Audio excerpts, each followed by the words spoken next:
Bom, deixa eu só reafirmar o agradecimento, dizer da minha admiração pelo trabalho do professor Guilherme Casarões, com quem eu sempre aprendo muito.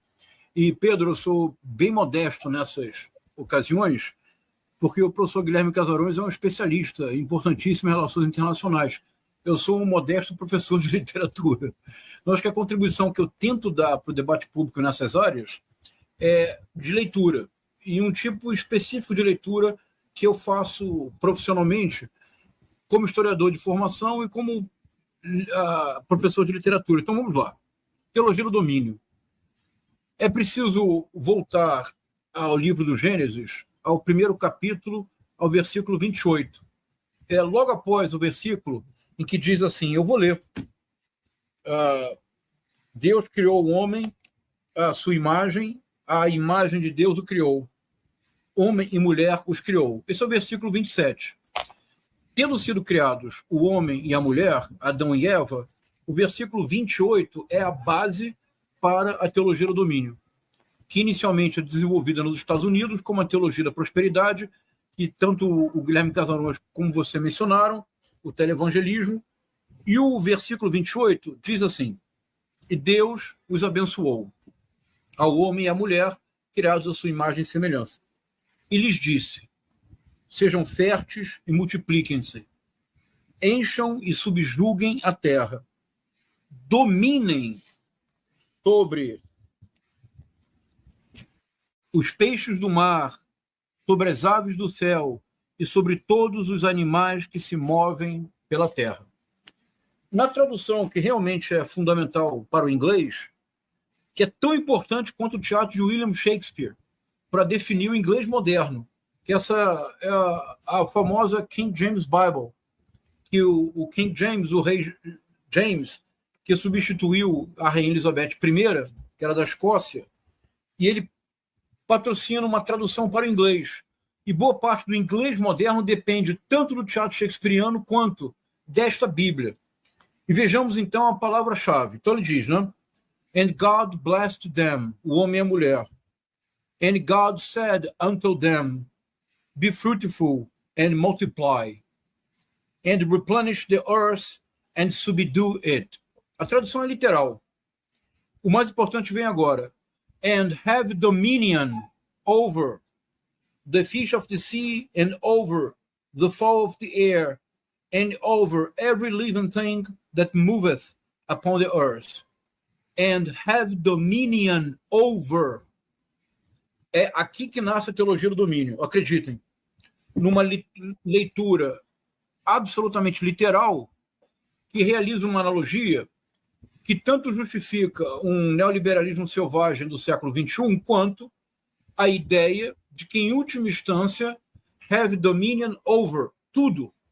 Em última instância, o poder temporal deve se submeter ao poder espiritual. Agora, pausa, corte, cena. 25 de fevereiro de 2024. O discurso inicial de Michele Bolsonaro. Ela diz, por muito tempo disseram que religião e política deviam estar separadas. Assim foi. Qual foi o resultado? O mal dominou, o mal ocupou. Chegou o tempo da libertação. Ela está anunciando, de maneira, na verdade, pouco hábil, ela não deveria tê-lo feito, porque agora o jogo está claro. Eu vou, bem rapidamente, fazer uma decifração cronológica desse jogo, e nós vamos ver o que de fato agora está em disputa. Então, a Michele Bolsonaro, com todas as palavras, está dizendo que o poder temporal deve estar submetido ao poder religioso, espiritual. É essa a teologia do domínio. Quem a professa? Damares Alves, Nicolas Ferreira, a Igreja de Lagoinhas, criada por Márcio Valadão, cujo filho, André Valadão, agora é o líder. É um império da fé, que tem ramificações nos Estados Unidos. Aliás, há 3 meses atrás, mais ou menos, o André Valadão, agora líder da Igreja de Lagoinhas, fez uma pregação na qual ele dizia que Deus não pode, o Senhor não deseja, mas para resolver, entre muitas aspas, o problema LGBT, que os fiéis tomassem armas. Vocês se recordam do escândalo que foi essa pregação. É essa a ideia básica da teologia do domínio, desenvolvida nos Estados Unidos. Há um pensador americano, e eu acho que, Guilherme, você faria um favor enorme se você preparasse um texto para a grande imprensa sobre ele. Ele foi um economista, defensor fervoroso da escola austríaca, um pensador católico no sentido do nacionalismo cristão, ou mesmo do sionismo cristão, que são invenções norte-americanas, e é um pensador brilhante. Porque é preciso reconhecer também, há pessoas brilhantes na extrema-direita. É o Gary North. O Gary North, que é autor de uma vasta obra, ele desenvolveu uma estratégia, a estratégia do movimento duplo. No primeiro instante, quando os adeptos da teologia do domínio não são numerosos o suficiente, do que de fato se trata é de lançar mão, por exemplo, no Brasil, do artigo 5º da Constituição, que não somente assegura o caráter laico do Estado, como, sobretudo, garante, como parte indissociável da dignidade da pessoa humana, o direito inviolável de manifestar a própria convicção religiosa. Portanto, o capítulo 5 da Constituição, que estabelece o caráter laico do Estado e o respeito por igual de todas as manifestações, permite o pleno desenvolvimento da teologia do domínio no seu interior. Diz o Gary North: agora, quando formos numerosos o suficiente, então chegará a hora da libertação, isto é, de agir para dominar por dentro o Estado e torná-lo cada vez mais próximo do que o Guilherme Casarões explicou tão bem. Para a teologia do domínio, se houvesse, por um passo de mágica, uma cristianização da humanidade inteira amanhã, daqui a 48 horas acontece o arrebatamento. Cristo pode voltar. Agora, pensemos no Brasil. 1967, Nelson Rockefeller faz uma famosa viagem à América Latina, encomendada pelo Richard Nixon. A ideia era fazer o levantamento da situação política, econômica e cultural da América Latina para impedir novas Cubas. Era essa. Aliás, Casarões, graças a isto, graças a Cuba, você está nos Estados Unidos, porque a disciplina do Latin Americanismo e do Brazilianismo é o resultado direto da Revolução Cubana. Os americanos investiram muito e pesadamente na criação de departamentos de Spanish and Portuguese, de Latin American Studies, com a finalidade de compreender o continente e evitar novas Cubas.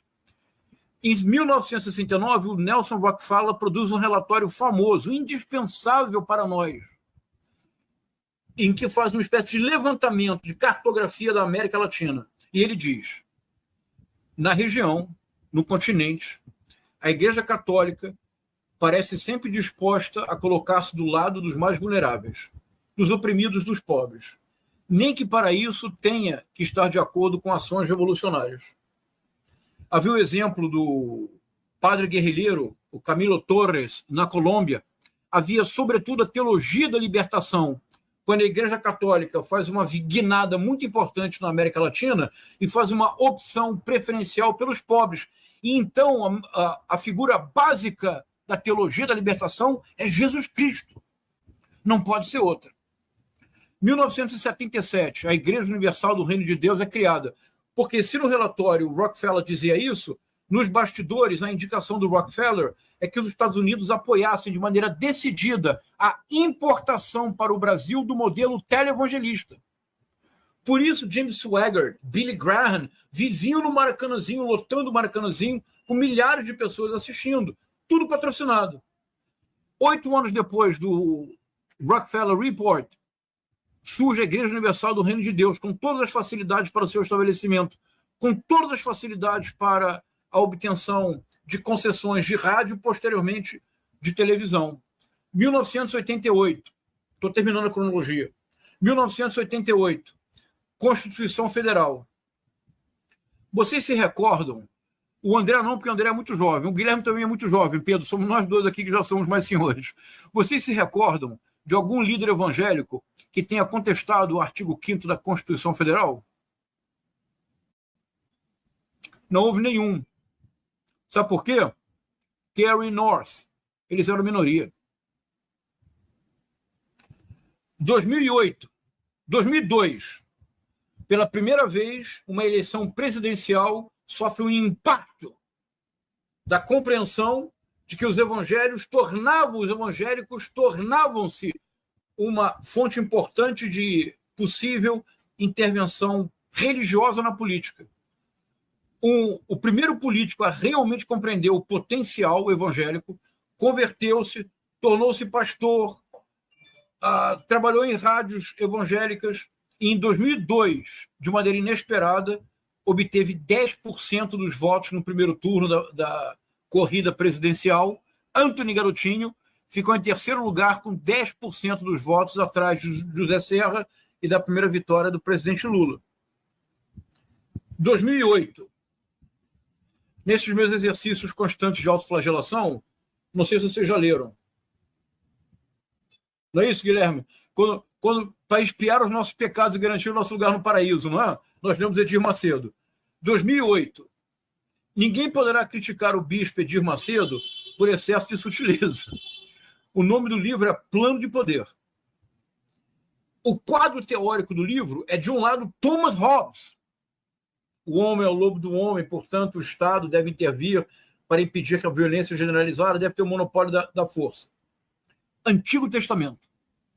E o argumento do livro, acredite, Pedro e André, é que Deus do Antigo Testamento é um estadista. É, sobretudo, um administrador da coisa pública. Ele é, por assim dizer, um manager de povos. Mas qual é o propósito do livro? Vamos lá na página 10. Mas o real intuito é despertar o potencial que tem estado adormecido. Mas que potencial? Vamos no último parágrafo? Penúltimo parágrafo, página 123. O Brasil tem uma população de aproximadamente 40 milhões de evangélicos. Terminamos aqui chamando a atenção deles para que não deixem que essa potencialidade seja desperdiçada. No brilhante livro da jornalista Andrea Dipp, Em Nome de Quem, há uma entrevista, que não é uma entrevista, é um ato falho, é uma confissão, que eu recomendo demais a leitura, do Haroldo de Oliveira, em que ele descreve todo o plano da Igreja Universal, do reino de Deus para chegar ao poder, logo depois de quê? Da Constituinte. Quando eles começam a formar uma frente, posteriormente, o que será a Frente Parlamentar Evangélica. 13. Uma assessora muito carismática, muito vocal da Frente Parlamentar Evangélica começa a viajar o Brasil em todas as igrejas, difundindo o autêntico pânico, afirmando que está em curso no governo do PT a criação de um kit gay, com a finalidade de afetar diretamente a sexualidade das crianças, com a ideologia do gênero. Vocês têm ideia de quem é essa assessora da Frente Parlamentar Evangélica, que causou um estrago enorme, que repercutiu na eleição de 2018, quando nós só escutamos falar do kit gay, quando, diante de William Bonner, o Jair Messias Bolsonaro levanta um livro. E o kit gay que não havia passou a existir. E teve uma importância não desprezível na eleição de 2018. Damares Alves, 2013. 2018, pela primeira vez na história republicana, o voto evangélico decide as eleições. Uma pesquisa brilhante de um demógrafo brilhante, José Eustáquio Diniz. Todos podem encontrar essa pesquisa nessa revista notável de uma universidade que é de uma denominação protestante, a Unicinos. Se buscar na revista Humanitas da Unicinos, assim, voto evangélico 2018, vai direto na pesquisa brilhante do José Eustáquio Diniz. O Guilherme Casarões certamente conhece. Entre os evangélicos, em 2018, o Haddad obteve não desprezíveis quase 10 milhões de votos. Não é nada desprezível. Mas Jair Bolsonaro obteve 23 milhões. A diferença da votação final deles.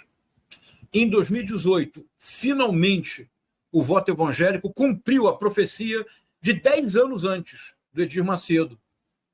De 16 anos antes, na intuição premonitória, correta politicamente, do Antony Garotinho. Eu faço essa cronologia com muito cuidado, e trago os textos para as pessoas verem, porque Pedro, Guilherme, André, o que foi anunciado no dia 25 de fevereiro, os historiadores do futuro, eu proponho, dirão: eis o momento em que a teologia do domínio, de fato, assumiu o protagonismo. Porque a manifestação no dia 25, e nós somos maduros, adultos, e somos intelectualmente honestos, foi um grande triunfo do Bolsonaro colocar 185 mil pessoas na Paulista. Não é pouco. Mas, curiosamente, a manifestação não foi bolsonarista. Eu proponho que é a primeira grande manifestação política no Brasil, que é fundamentalmente neopentecostal, na concepção, na estética e muito revelador. Todos os políticos bolsonaristas que tiveram o seu acesso barrado àquele trem elétrico, aquele trio elétrico, foram bolsonaristas radicais. Ricardo Salles, Mário Frias, Carla Zambelli, Bia Kicis. Havia receio do que eles poderiam falar. Os que subiram, alguns radicais, Gustavo Gayer e Nicolas Ferreira, mas, sobretudo, neopentecostais. Aquele mestre de cerimônias é algo que eu nunca havia visto em manifestação política no Brasil. Não que não haja alguém que é presente. Na campanha das diretas, já lá atrás, era o Osmar Santos. Mas o Osmar Santos animava e chamava as pessoas. Ali era uma estética. Ele parecia um locutor de rodeio e um pastor gospel, a lá Silas Malafaia. Antes de apresentar o Bolsonaro, ele faz algumas alusões ao Antigo Testamento. Ninguém falou em Jesus nessa manifestação. E ele diz: porque Deus não impediu que Golias enfrentasse Davi. Ato contínuo. Vamos agora chamar o mito Jair Bolsonaro. O pecador ungido, Davi, o mito pecador. Bolsonaro. Poderia ser Trump, poderia ser Milei. Quando Nicolas Ferreira precisa fazer uma analogia, ele diz: Moisés não entrou na terra prometida, mas sim Caleb. Ele tem razão. O episódio é um episódio famoso em que, das águas de Meribá, quando na travessia do deserto os israelitas estão praticamente morrendo de sede mesmo, se desesperam e dizem para Moisés: mas por que nos trouxeste até aqui se era para matar-nos de sede? Moisés se desespera e clama ao Senhor. E o Senhor diz: ordene a rocha que jorre água. O Moisés olha para a rocha e não ordena, ele pega o cajado e bate com raiva. É um momento de tropeço da fé de Moisés, por isso ele não entra na terra prometida. 2 jovens são enviados pela tribo de Israel para ver se a terra prometida era o que se dizia: Josué e Caleb. Caleb diz que é uma maravilha, de fato é isto mesmo, é a terra prometida. Os israelitas já não aguentavam mais rodar o deserto, quase apedrejam Caleb. Por isso, o Senhor pune a todos os jovens e apenas Caleb e Josué ingressam na terra prometida. Guilherme, olha o que Nicolas Ferreira está dizendo. O Moisés é Bolsonaro. Assim como Moisés conduziu o povo pelo deserto, Bolsonaro conduziu a extrema-direita pelo deserto dessa terrível hegemonia cultural da esquerda. Nós, terríveis paulo-freireanos, comunistas empedernidos. Mas ele é muito pecador. Bolsonaro não entra na terra prometida. Quem entra? O jovem Caleb. Só me engano, Caleb também se chama Nicolas Ferreira. Então é muito, muito impressionante, porque a manifestação de 25 de fevereiro, se eu não vejo mal, é a primeira grande manifestação política que é predominantemente neopentecostal. E o que a Michele Bolsonaro disse no princípio é algo que nós precisamos colocar as barbas de molho. O que ela disse é muito grave.